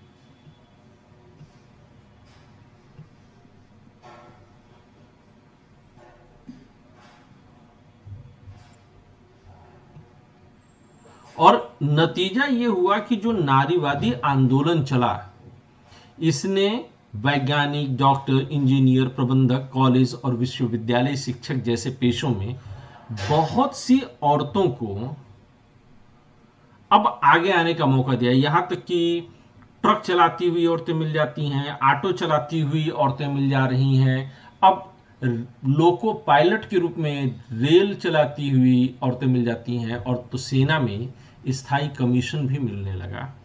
हालांकि अब तो सेना में स्थायी भर्ती बंद कर रही है सरकार। तो इस तरह से नारीवादी आंदोलन ने काफी कुछ जो है इस देश में बदला है। लेकिन जो एक धारणा हमारे देश में है कि पुरुष इस तरह से काम करता है, महिलाएं इस तरह से काम करती हैं, हम एक धारणा ये बना करके रखे हुए हैं कि पुरुष जब कभी भी होगा तो वह काम काज करता रहेगा, और महिला जब होगी तो वह बैठ करके गप लड़ाती हुई मिलेगी। बचपन से इस तरह के जोक्स बने हैं कि दो महिलाएं, एक महिला एक काम को 2 घंटे में कर लेती है तो 2 महिलाएं उसी काम को कितने घंटे में करेंगी, तो बोला गया कि 4 घंटे में करेंगी। क्यों? क्योंकि बतियाने में रह जाएंगे। तो एक सर्वे किया गया, और उस सर्वे के जरिए ये सर्वे किसका है? ये भारत सरकार का सर्वे है, और इस सर्वे का मकसद क्या था? समय का उपयोग देखना कि समय का कैसे उपयोग होता है। 1998-99 में ये सर्वे कराया गया था, और देखा गया था कि कैसे लोग जो है समय का उपभोग करते हैं। तो जरा देखिए, और आपकी धारणा देखिए बदलने में ये कैसे किया जाता है। तो इस सर्वे में स्पष्ट तौर पर दिखाया गया है कि एक औरत औसतन रोजाना 7.5 घंटे से ज्यादा काम करती है, जबकि एक मर्द औसतन रोज 6.5 घंटे से ही काम करता है। तो फिर भी पुरुषों द्वारा किया गया काम ही क्यों हम लोग जो है काउंट करते हैं? क्योंकि उससे आमदनी होती है। औरतें भी ढेर सारा ऐसा काम करती हैं जिससे अप्रत्यक्ष रूप से आमदनी होती है। अगर आपके घर में औरत कपड़े धुल रही है, झाड़ू पोछा कर रही है, तो फिर भी वो सेविंग तो आपके घर में करा ही रही है ना। अदरवाइज आप किसी जो है नौकर से करवाते तो वो बढ़ता, और अगर आपके घर में आपकी बीवी 7 दिन के लिए नहीं है तो आप जानते हैं कि आपके घर का हिसाब किताब कितनी बुरी तरह से बिगड़ता है, क्योंकि हर काम के लिए आप मार्केट पर डिपेंड करने लगते हैं। और जोमेटो, स्विगी ने तो ये काम और बढ़ा दिया है। और आप मुझे देख लीजिए, मैम के न होने पर क्लासेस बीच में कितनी अधिक डिस्टर्ब हो गई थी, लेकिन मैम के होने के बाद क्लासेस कितनी आसानी से और कितना जो है फ्लो में, कितने आराम से होने लगी हैं। हाँ सूरज बोल सकते हैं आप। सर मैं अपना एक्सपीरियंस बताऊं सर? हाँ हाँ बताइए।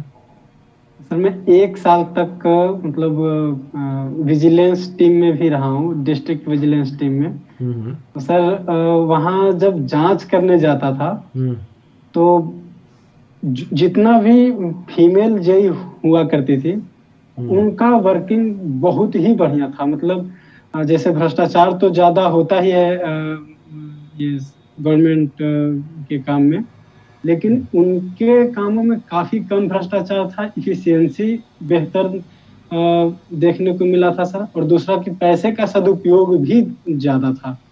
तो ये मैं देखा हूँ सर, खास करके लड़कियों के मामले में ज्यादा बेहतर था। लड़के काफी फीसदी थे, भ्रष्टाचार भी ज्यादा था और इवन काम का स्तर बहुत ही खराब होता था सर। तो आपका अनुभव है तो मैं इस पर बिल्कुल टिप्पणी नहीं कर सकता कि ये बिल्कुल सही आपका अनुभव था, गलत था। आपका अनुभव था, पर फिर भी परसेप्शन को चेंज करने वाला अनुभव है। ठीक है, ये वास्तव में ऐसा था या लड़कियों को खुश करने के लिए बोल रहे हो तुम? नहीं सर, वास्तव में था। मैं मतलब कम से कम मतलब किसी को खुश करने के लिए तो नहीं बोल रहे हो? नहीं सर, 12-13 जूनियर इंजीनियर मेरे हाँ नाम जांच के बाद फ्रेम हुए थे। बस केवल हाँ नाम बता दो, किसी को खुश करने के लिए नहीं तो सर, बोल रहे हो ना? नहीं, खुश करने के लिए नहीं सर। पक्का पक्का ना?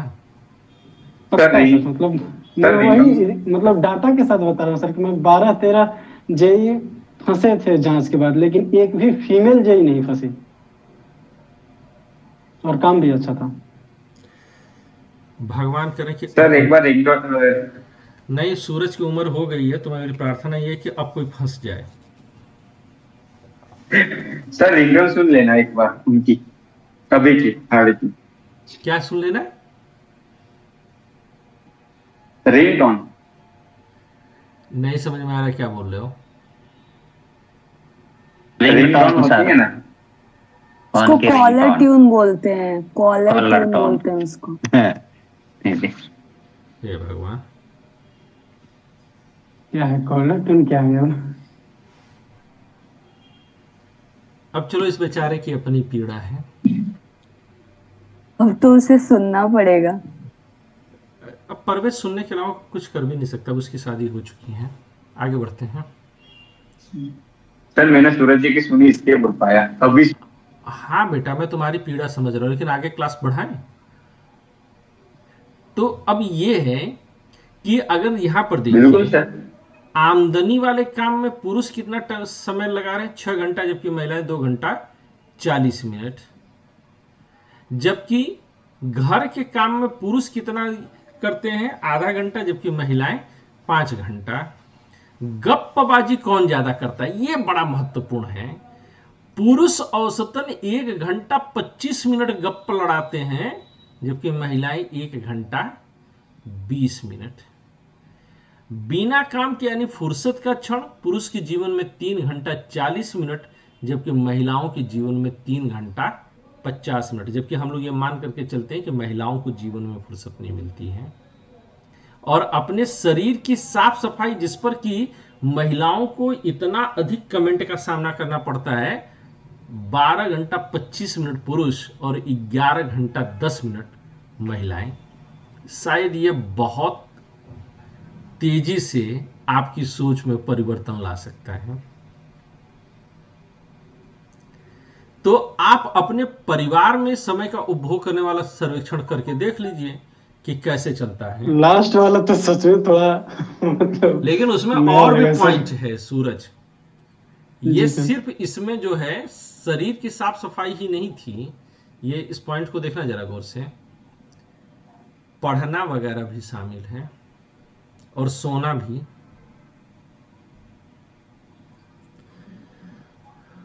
जी सर, है ना? पर ये गप्पबाजी वाला मुझे बड़ा मजा देता है। ये दोनों अवधारणा तो ऐसी हुई कि जो आप सबकी बदलेगी। नहीं, वो तो पता है सर कि हम लोग चाय पे चर्चा खूब कर लेते हैं। ये चाय पर चर्चा खूब करते हैं। हाँ, लेकिन मानते नहीं ना, गप्पबाजी को जो है केवल औरतों का विशेष गुण मान करके रखा है हम लोगों ने। तो ये कहते हैं कि इसके पीछे का कारण क्या है, और ये है कि हमारा समाज आज भी पुरुष प्रधान है और आज भी काफी भेदभाव है, और इस भेदभाव को आप देखिए तो कहां कहां पर है। और ये है कि पुरुषों का साक्षरता दर अगर 76% पहुंच गया है तो महिलाओं का 54% के आसपास है। ये अलग बात है कि प्राइमरी लेवल पर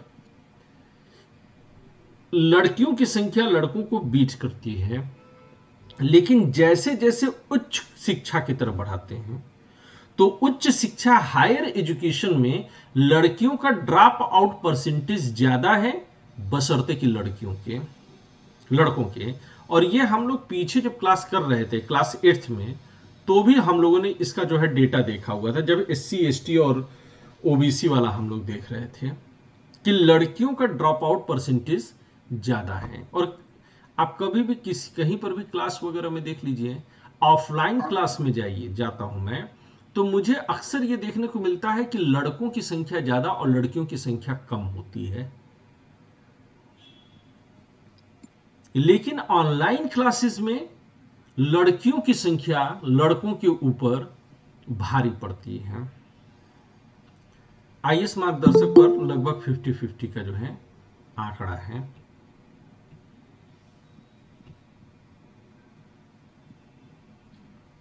है ना।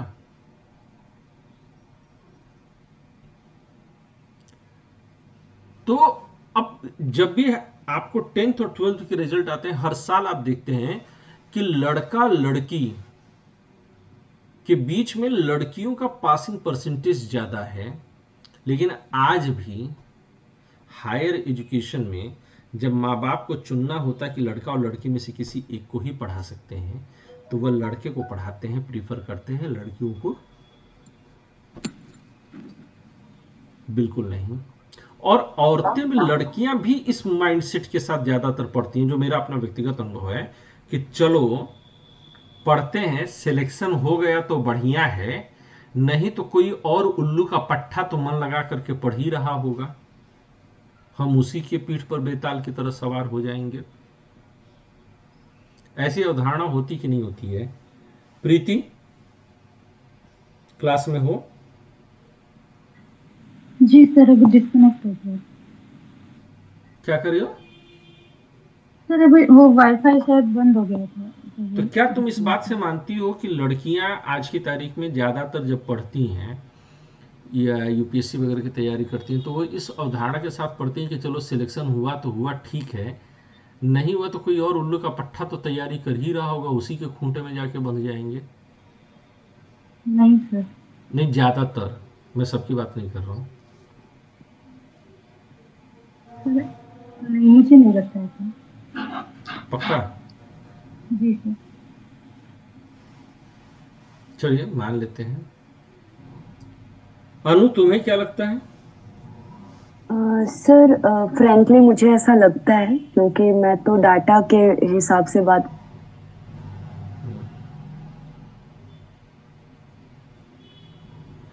चलो ठीक है।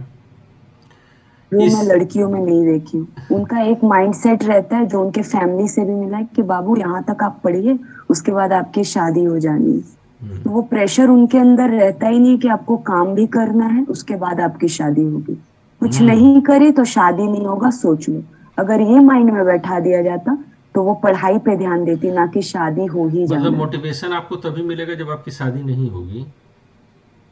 सर ऐसा नहीं है, शादी एक तरह से डर भी होता है कई लड़कियों के लिए कि अरे शादी हो जाएगी, पढ़ाई करो। और कईयों का तो शौक होता है कि मुझे शादी करना है, तो वो अपनी अपनी मेंटालिटी होती है। वो तो लड़कों का पर भी शौक घर होता पे है। जी सर, आपका ही तो एक पर बार हो घर जाता है पे तो दूसरी बार के लिए मरे जाते हैं। जी सर। हाँ महेश। सर बट मुझे जो माहौल का प्रॉब्लम है वो है सर, जो ऐसा माइंडसेट होता है गर्ल्स में कि आप को पढ़ना है पढ़ो, वो आपका चॉइस है, वो उनका चॉइस नहीं होना चाहिए, वो उनके ऊपर भी होना चाहिए कि अंदर आप अगर कैरियर कुछ नहीं एम्बिशंस, करते हो। इसको अगर जी शॉर्ट में सर। मैं बोलूं तो जो आप कह रहे हो कि लड़कियों में कैरियर एम्बिशन उतना नहीं होता है, या कैरियर की जितना मजबूरी इस लड़कों में समाज ने होता उतनी है। नहीं डाल रखी है जितना कि लड़कों के ऊपर डाल रखी है। जी सर, ठीक है Mahesh. Exactly sir. Mahesh sir मैं ये कहता, हम जब समाज में आसपास देखते हैं सर, तो ज्यादातर जैसे लड़का लड़की दोनों शादी वाले हो गए, तो अब कोई भी लड़की वाला है, या चाहे हमें देख लो या और कोई को, पहले वो देखेगा कि लड़का नौकरी वाला है या कोई वैसा है, या बल्कि जबकि लड़की की बात नहीं आती, लड़की क्या कर रही है क्या नहीं कर रही है, जबकि लड़के के ऊपर ज्यादा ध्यान तुम्हारी दिया शादी जाता है कि हो गई है नौकरी महेश? लग रहा है। हाँ सर मेरे हो गई, 2 बच्चे भी हैं सर। अच्छा, तो तुमने जो है शादी तुम्हारी नौकरी देख करके की गई थी? नहीं सर, मैं तो शादी के बाद में 10th 12th MA BA जो भी था, वो नौकरी भी शादी के बाद में हुई। यानी कि तुम पढ़ाई खुद, भी मेरी शादी। मतलब कि खुद इस जो है दर्द से तुम परेशान नहीं रहे हो? हाँ? नहीं सर, मैं नहीं, बिल्कुल नहीं। मेरे तो सर शादी के बाद में 10th 12th और BA MA दोनों थी, सारी पैदा होते एजुकेशन क्या ही शादी शादी के ही बाद। किए थे तुम सबसे पहले? हाँ जी। पैदा होते ही सबसे पहले शादी ही किए थे? नहीं सिर्फ परिस्थितियाँ कुछ ऐसी थी, तो मेरे को 10 साल बाद में पढ़ाई करनी पड़ी, छोड़नी पड़ी। Oh yes yes yes yes yes Mahesh, मैं भूल रहा हूँ, अन अकेडमी पर हम लोग की बात हुई थी। जी जी जी सर। I remember that. ठीक है चलो। और ये भी है कि कैरियर एम्बिशंस के चलते तनख्वाह, ज़्यादा तनख्वाह और ऊंचे पद पर महिलाओं की संख्या बहुत कम पहुंचती है। एक रीज़न और है कि ज़्यादातर महिलाएं वो अगर जॉब में हैं भी शुरू से, तो जब वो परिवार को आगे बढ़ाती हैं या उनको बच्चा होता है, तो वह बच्चे के पालन पोषण के लिए अपनी नौकरी के साथ समझौता कर लेती हैं। जैसे मेरी वाइफ की एक सहेली हैं, वो बैंक में ऊंचे पद पर हैं और उनको कई प्रमोशंस के चांसेस मिले, लेकिन अपने बेटी के देख रेख के लिए, जबकि उनका पति जो है वो भी बैंक में है, वो अपना ट्रांसफर लेता रहा, प्रमोशंस लेता रहा, और जबकि इन्होंने अपने ट्रांसफर्स और प्रमोशंस छोड़े ताकि बेटी को जो है वो अच्छे तरीके से देख सकें। तो इस वजह से वो छुट्टी, लेकिन ये पोजीशन अब बदल भी रही है। मेरा एक फ्रेंड है, वह ब्रिटेन में पढ़ा और वहीं पर उसने जो है होटल इंडस्ट्री में अपने आप को सेट किया, लेकिन बाद में उसने क्या किया कि जब उसका बेटा हुआ और उसकी देखरेख की जरूरत थी, तो उसकी भी वाइफ बैंक में इंडिया में थी, लेकिन वो अपनी वाइफ को बोला कि तुम जॉब कंटिन्यू करो, और पिछले 4 सालों से उसने अपने कैरियर, अपने एम्बिशंस, जबकि वो लाखों रुपए महीने कमाता था, सब छोड़ दिया, बिजनेस उसका बर्बाद हो गया, और वो चुपचाप इंडिया में बैठ करके बच्चे को संभाल रहा है। तो लेकिन मेरे दोस्त जैसे एग्जाम्पल, अच्छा मेरे दोस्तों की सोच भी मेरे जैसी ही होती है, क्योंकि एक जैसी सोच वाले लोग आपस में जल्दी जुड़ जाते हैं। तो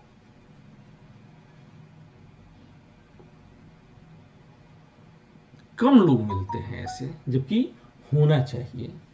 ये औरतों के ऊपर जो है मढ़ा नहीं गया है कि बच्चा सिर्फ वही संभाले। पुरुष और स्त्री दोनों आपसी समझौते के जरिए इस काम को कर सकते हैं, लेकिन ये होता है ना कि अगर महिला पुरुष से ज़्यादा कमाने लगे तो उसके जो है दिल को चोट लग जाती है, ये होता है।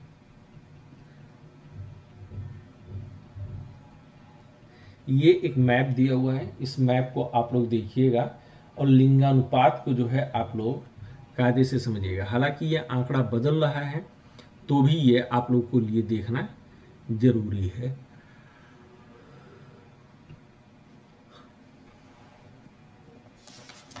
अगला हिस्सा क्या है? अगला हिस्सा ये है जो ये कहते हैं कि समाज में मजदूरी से संबंधित अधिनियम में ये कहा गया है, यानी कि या अनुच्छेद 15 की भी भाषा है, अनुच्छेद 16 की भी भाषा है कि नौकरी या मजदूरी में स्त्री और पुरुष के बीच में कोई भेद नहीं किया जाएगा। लेकिन हम ये जानते हैं कि आजादी के इस अमरूद काल में, आप लोग समझते हैं ना आजादी का अमरूद काल आजकल चल रहा है। हाँ सर, बहुत अच्छे से सब समझते हैं ना अमरूद काल को। अनु सर नहीं पता, एक बार बता दीजिए। अमृत काल को कुछ लोग अमरूत काल बोलते हैं। अमृत से अमृत बोलते हैं। आज तक उन लोगों को हिंदी बोलने नहीं आई और शासन करना है देश पर, ठीक है ना। और दूसरों से कहेंगे कि विश्वेश्वरैया बोल करके दिखाइए। हम तो कह रहे हैं कि तुम बेटा अपनी जिंदगी में एक बार अमृत बोल करके देख लो, विश्वेश्वरैया की तो छोड़ दो, ठीक है ना। तो अमरूद काल में अब जाकर के महिला क्रिकेट प्लेयर और पुरुष क्रिकेट प्लेयर की आमदनी एक बराबर की गई है। अभी उत्तर प्रदेश में हॉकी की जो है कोई टूर्नामेंट थी, उसमें अलग स्टेट से जो हॉकी की प्लेयर आई हुई थी, उनको खाना लखनऊ में जो स्टेडियम था उसके टॉयलेट में परोसा गया। जो टॉयलेट की स्पेस होती है वहां पर वो लोग खाना निकाल के खा रही थी। इसी तरह से फिल्मों में आज भी हीरोइनों को ज्यादातर नाचने गाने का काम दिया गया है। अकीरा जैसी मूवीज एक ही दो आती हैं। आप सोचिए बाहुबली में जो तमन्ना पार्ट 1 में उतना बढ़िया एक्शन कर रही थी, ना उनको ही और ना ही पार्ट 2 में जो शिवगामी देवी थी, कौन थी वो जो हीरोइन थी मेन, उनको एक्शन सीन्स में कहीं पर प्रमोट ही नहीं किया गया। सिर्फ नचा गवा करके लोग खुश रहे। और साउथ की फिल्मों में तो और कचरा कर दिया जाता है, जहां पर हीरोइन ही हीरो को पटाने के लिए जो है हर तरह के जो है छछंद रचती है। और उसके बाद बच गई भोजपुरी। यहां के तो फिल्मी गानों में आज भी जो अश्लीलता परोसी जा रही है भगवान मालिक है। और महिला कलाकारों को पुरुष कलाकारों के मुकाबले बहुत कम पेमेंट मिलती है। शायद अमिताभ बच्चन ऐसे पहले एक्टर थे जिन्होंने कि अपनी फिल्मों में यह बोला कि एक्ट्रेस के नाम उनके नाम के पहले लिखे जाएं, वो भी बुढ़ापे में। और शाहरुख खान ने इस काम को सबसे अधिक बाद में बढ़ावा दिया। वरना फिल्मों में कभी भी आप नाम पढ़िए तो मेल एक्टर का नाम पहले और फीमेल एक्ट्रेस का नाम बाद में आता है। और उनको खेत खलिहानों में जाइए तो पुरुष मजदूर को ज्यादा मिलता है मजदूरी और महिला मजदूर को कम मिलता है। दूसरे, भारत में लड़कों की संख्या लड़कियों से ज्यादा है और कारण है कि लड़कियों को पैदा होने से पहले ही मार दिया जाता है। उस समाज में जहां पर कहते हैं कि यत्र तत्र नार्यस्तु पूज्यन्ते रमन्ते तत्र देवता, यत्र तत्र नार्यस्तु न पूज्यन्ते रमन्ते न तत्र देवता, उस देश में मार दिया जाता है। क्यों मार देते हैं भैया? क्योंकि लड़का चाहिए। क्या राम मंदिर से भी ज्यादा जरूरी नारी का स्वतंत्र व्यक्तित्व जरूरी नहीं है? राम मंदिर भी जरूरी, इक्वली जरूरी। बनाइए, मस्जिद भी बनाइए, गिरजा घर भी बनाइए, चिड़िया घर भी बनाइए, लेकिन ये भी जरूरी है साहब। ये उसके पहले जरूरी था। हाँ निधि बोले। सर मैं ये कह रही हूँ कि जो लोग ऐसा करते हैं कि लड़कियों को पैदा होने से पहले ही मार देता है लड़कों की चाह में, तो वो लड़के की शादी करने के लिए भी तो लड़की को ही ढूंढते हैं। तो भैया तुम्हारे हरियाणा में, उत्तर प्रदेश वगैरह से लड़कियां जो है खरीद करके ले जा रहे हैं। एक लड़की को खरीद करके 5 भाई हैं तो 5 ब्याह कर ले रहे हैं। वो तो है सर, बट फिर उनको ये चीज तो सोचनी चाहिए ना, जिस लड़की को मार रहा तो अपनी वंश वृद्धि के लिए भी तो वो लड़की बाकी के यहाँ पैदा रहेंगी। इस मामले में सबसे बढ़िया बंगाल है। Okay sir. सबसे घटिया अगर कोई रहा है तो वो हरियाणा रहा है। हालांकि हरियाणा ने अब काफ़ी सुधार किया है, लेकिन बीमारी और जगहों पर भी फैल गई है अब। यह है तो जी सर, ये उनको तो है। समझ में नहीं आता है। पहले सर ये ज्यादातर जब राजपूतों में की जाती थी, कई जगह पे ग्रामीण राजपूतों एरिया तो में। इस्लाम के उदय के पहले जो है अरब में भी ये स्थिति थी। ओके।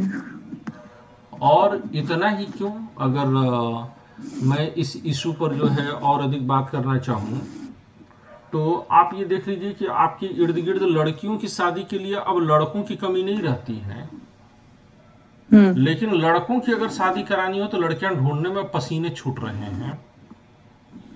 ये तो है सर। और अगर हाइट लंबी हो जाए तो बिल्कुल भी नहीं मिलती है, फिर उनको अलग ही नखरे होते हैं अलग से।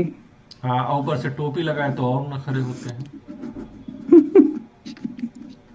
Yes sir. है ना? तो क्या लड़कियां टोपी ना लगावें? सर लगा सकते हैं, बिल्कुल लगा सकते हैं। ठीक है।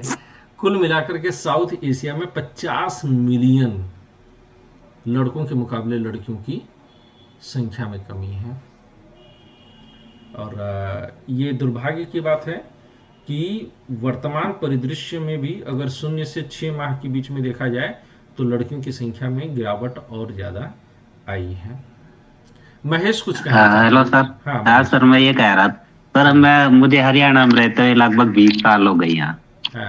तो मैंने जैसे बाहर कहीं सिविल में भी काम किया है पहले, जॉब से पहले। तो मैं अधिकतर ये देखा हूँ कि जिस परिवारों में लड़की होती है वहाँ इतनी उदासीनता बहुत ज्यादा, मतलब यानी कि समझो कुछ ऐसा हो गया है कि हंसी, चेहरे की हंसी खुशी सब खत्म। और जब भैंस के जब पार्टी बोलते हैं ना, कटड़ी, तो बड़ी खुशी होती है कि हमारी भैंस ने वो दिए तो उसको गुड़, मतलब अच्छी सेवा पानी होती है उसकी। और भाव को लड़का, भैंस को कटड़ी। मध्य प्रदेश में एक बकरी ने लड़के को जन्म दिया है। आपको पता है? नहीं सर। मध्य प्रदेश में एक बकरी ने जो है ऐसे बच्चे को जन्म दिया है जो उसकी शक्ल और आंखें वगैरह काफी हद तक इंसान से मैच कर रही हैं। आप सोच लीजिए कि बकरी के साथ क्या हुआ होगा।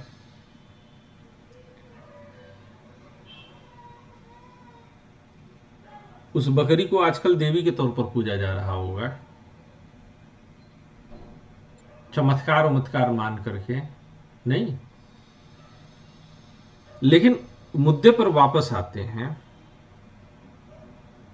और आपके प्रश्न को जो है मैं थोड़ा सा और एक्सप्लेन करूं कि आप ये कह रहे हैं कि अगर भैंस और गाय लड़की को जन्म दे दे तो लोग खुशियां मनाते हैं, और वहीं पर बहू अगर लड़की को जन्म दे दे तो गम मनाते हैं। यही ना महेश जी? एक बार क्या बचपन में हमारे यहाँ भी गाय पाली जाती थी, तो हमारे भी गाय ने जो है बछिया को जन्म दिया, यानी कि उसने भी लड़की को जन्म दिया। गाय ने अपनी बिरादरी की लड़की को जन्म दिया। तो हमारे यहाँ बछिया बोलते हैं, बछड़ा और बछिया। मेल हुआ तो बछड़ा, फीमेल हुई तो बछिया। सर हम लोग बाछी बोलते हैं, बाछी एंड बछड़ा। हाँ तो ठीक है, अनु के यहाँ की बाछी और हमारे यहाँ की बछिया, ठीक है। और आचार्य प्रशांत क्या बोलते हैं? उन्होंने तो अभी तक नहीं बोला है। उन्होंने नहीं बोला है। यूपीएससी की तैयारी कर लो, बाबागिरी के चक्कर में मत पड़ो। ये कहा बाबा तुम भी ढूंढती रहती हो। तो मैंने पिताजी से यही प्रश्न रखा, तो उन्होंने कहा कि ये आज के समय में है कि जब तुम देख रहे हो कि तुम्हारे घर में बाछी पैदा होने से या बछिया पैदा होने से खुशी मनाई जा रही है और बछड़ा पैदा होने से नहीं मनाई जा रही है, तो उन्होंने कहा कि ये भी जो है संसाधनों का खेल है बेटा। उन्होंने कहा आज से 50 साल पहले जब कृषि हर घर में होती थी और कृषि बेस्ड अर्थव्यवस्था थी और ट्रैक्टर नहीं था, तो लोग बछिया से ज्यादा बछड़े के पैदा होने पर खुशी मनाते थे। लेकिन अब आर्थिक रूप से बछड़े का कोई महत्व नहीं रह गया है। इसलिए लोग बछिया के पैदा होने पर खुशी मना रहे हैं। और उन्होंने बताया कि अगर यह वेस्टर्न कंट्रीज में हो जाए जहां पर कि गौमांस खाया जाता है तो बछड़े के पैदा होने पर खुश होते, क्योंकि बछड़ा तुरंत उनको कैश पैसा दे देगा, क्योंकि मार करके खा जाएंगे। तो बछिया और बछड़ा वहां पर कैश इकोनॉमी है। और इसलिए जो है आपके हरियाणा में पाड़ी या पड़िया के पैदा होने पर जो है लोग खुशी मनाते हैं, क्योंकि भैंसा उनके लिए आर्थिक रूप से मददगार नहीं है। अगर वो भी होता है तो लोग उस पर भी खुश होते हैं। और लड़के चूंकि कमाते हैं, आर्थिक संसाधन को वो बढ़ा रहे हैं, इसलिए लोग खुश होते हैं। और लड़कियां चूंकि आर्थिक गतिविधियों में भाग नहीं ले रही हैं, इसलिए उनके पैदा होने पर खुशियां नहीं होती हैं। तो प्रेम ना लड़के से है ना लड़की से है। कहावत बिल्कुल सच्ची सी है कि बाप बड़ा ना भैया, सबसे बड़ा रुपया, है ना महेश बाबू? आज की क्लास को मैं यहीं पर रोक दे रहा हूं। कल जो है महिलाओं के राजनीतिक प्रतिनिधित्व पर बात करेंगे, लेकिन आज की क्लास सोशल जस्टिस के लिए वरदान थी, यह हमेशा याद रखिएगा। बहुत अहम चैप्टर था ये। और इसके बाद कल धर्म वगैरह पर, धर्म और सांप्रदायिकता पर बात होगी, साहब खुल करके बात चलेगी। और वो एक शेर जो है फैज अहमद फैज साहब का, हम तो ठहरे अजनबी कितनी मुलाकातों के बाद, खून के धब्बे धुलेंगे कितनी बरसातों के बाद। ऐसे शेर व शायरी को हम लोग कल एंजॉय करेंगे। तब तक आप लोग खुश रहें, मस्त रहें, आबाद रहें, जिंदाबाद रहें। रात 9 बजे फिर एक बार आप लोगों से मुलाकात होगी दर्शन शास्त्र में। कल मुझे उम्मीद है कि दर्शन शास्त्र में आप लोगों को मजा आया होगा। आज फिर आप लोग मिलिए, तब तक खुश रहिए, मस्त रहिए।